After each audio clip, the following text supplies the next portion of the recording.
ನೋಡಿ, ರಿವೋಲ್ಟ್ ಗಾಡಿ ಚಾರ್ಜನ್ನು ಕ್ಯಾರಿ ಮಾಡೋದು ತಪ್ಪುತ್ತೆ. ಈ ಥರ ಮಾಡಿಕೊಂಡ್ರೆ ನೋಡಿ, ಇದು ಸೀಟ್ ಕವರ್ ಬಂದು, ಇದು ಟ್ಯಾಂಕ್ ಕವರ್ ಬಂದು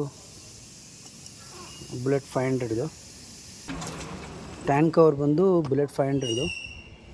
ಅದನ್ನು ನೀಟಾಗಿ ಮುಂದೆ ಕಟ್ಕೊಂಡು ಈ ಥರ ಒಂದು ಸಪ್ರೇಟಾಗಿ ನೀವು ಹೊಲಿಸ್ಕೊಂಡು ಈ ಥರ ಕ್ಲಿಪ್ ಹಾಕೊಂಬಿಟ್ರೆ ಲಾಕು ಓಪನ್ನು ಮಾಡ್ಕೋಬೋದು. ಅದಾದಮೇಲೆ ನೋಡಿ, ರಿವೋಲ್ಟ್ ಚಾರ್ಜರ್ ಸಾಕೆಟ್ನ ಇಲ್ಲಿ ಲಾಕ್ ಮಾಡಿ ಈ ಥರ ಒಳಗಡೆ ವೈರ್ ತೊಗೊಂಡು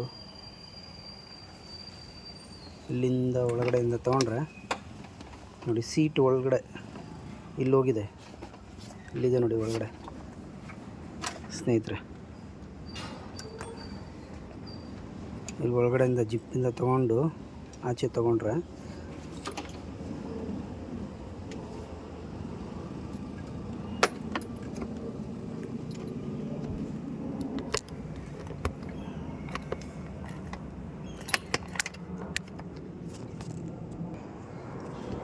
ಸೀಟ್ ಓಪನ್ ಮಾಡ್ಕೊಂಡು ಇದು ಟ್ಯಾಂಕ್ ಕವರ್ ಓಪನ್ ಮಾಡಿದ್ರೆ ನೋಡಿ, ರಿವೋಲ್ಟ್ ಬ್ಯಾಟ್ರಿ,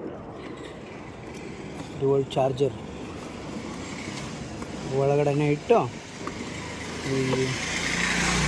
ಯಾವ ಊರಿಗೆ ತೊಗೊಂಡೋದ್ರೂ ನೀವು ಇಲ್ಲೇ ಚಾರ್ಜ್ ಇಲ್ಲೇ ಯೂಸ್ ಮಾಡ್ಕೋಬೋದು. ಬ್ಯಾಟ್ರಿ ತೆಗಿಯೋ ಅವಶ್ಯಕತೆ ಇಲ್ಲ, ಚಾರ್ಜರ್ ತೆಗಿಯೋ ಅವಶ್ಯಕತೆ ಇಲ್ಲ.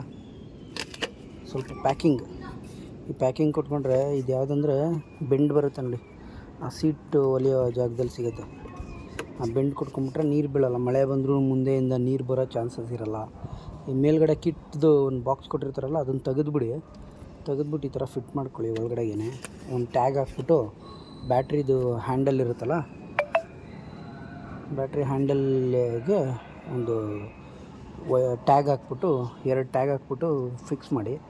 ಆದಮೇಲೆ ಈ ವೈರ್ನ, ಚಾರ್ಜರ್ ವೈರು ಈ ಬ್ಯಾಗ್ ಒಳಗಡೆ ಹಾಕಿ ಆಚೆ ತೆಗೀರಿ, ಚಾರ್ಜ್ ಹಾಕ್ಕೊಳ್ಳಿ.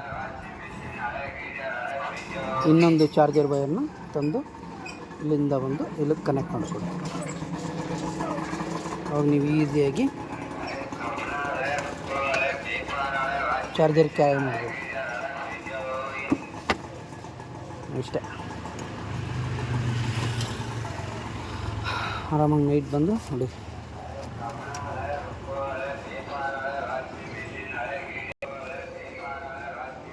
ಇದು ಒಂದು ಜುಗಾಡ ಮಾಡಿದ್ವಿ.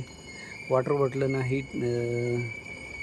ಸ್ವಲ್ಪ ಹೀಟ್ ಮಾಡಿ ಒಂದು ಸಾಕೆಟ್ ಬರುತ್ತೆ, ಆ ಸಾಕೆಟ್ಗೆ ಕನೆಕ್ಟ್ ಮಾಡಿ ವಾಟರ್ ಬಾಟ್ಲು ಹೀಟ್ ಮಾಡಿ, 10 ರೂಪೀಸ್ ವಾಟರ್ ಬಾಟ್ಲು ಬರುತ್ತಲ್ಲ, ಅದನ್ನು ಹೀಟ್ ಮಾಡಿ ಜುಗಾಡ್ ಮಾಡಿದ್ದೀವಿ. ಮಳೆ ಬಂದ್ರೂ ಚಾರ್ಜ್ ಹಾಕ್ತೀವಿ, ನೀರು ಹೋಗಲ್ಲ ಒಳಗೆ. ಆದಮೇಲೆ ಇದನ್ನು ಎಲ್ಲ ಒಳಗಾಕಿ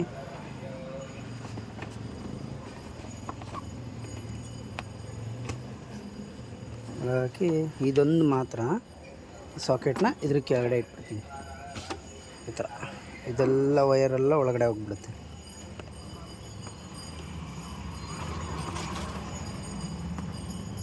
ಆಗಲೇ ಸ್ನೇಹಿತರೆ, ನಾವು ಆಗಲೇ 6 ತಿಂಗಳು ವರ್ಷದಿಂದ ಯೂಸ್ ಮಾಡ್ತಿದ್ದೀವಿ, ಏನು ಪ್ರಾಬ್ಲಮ್ ಆಗಿಲ್ಲ. ಇದಕ್ಕೊಂದು ಸೈಡಲ್ಲಿ ರಬ್ಬರ್ದೊಂದು ಕೋಟಿಂಗ್ ಕೊಟ್ಟರೆ ಸಾಕು, ಅಥವಾ ಇದನ್ನು ಕ್ಲೋಸ್ ಮಾಡಿದ್ರೆ ಸಾಕು, ನೀರು ಹೋಗಲ್ಲ. ನಾವೆಲ್ಲೋದ್ರೂ ವಿತಿನ್ ಒಂದು 2 ಮೀಟರ್ ವೈಯರ್ ಇದ್ದರೆ ಸಾಕು.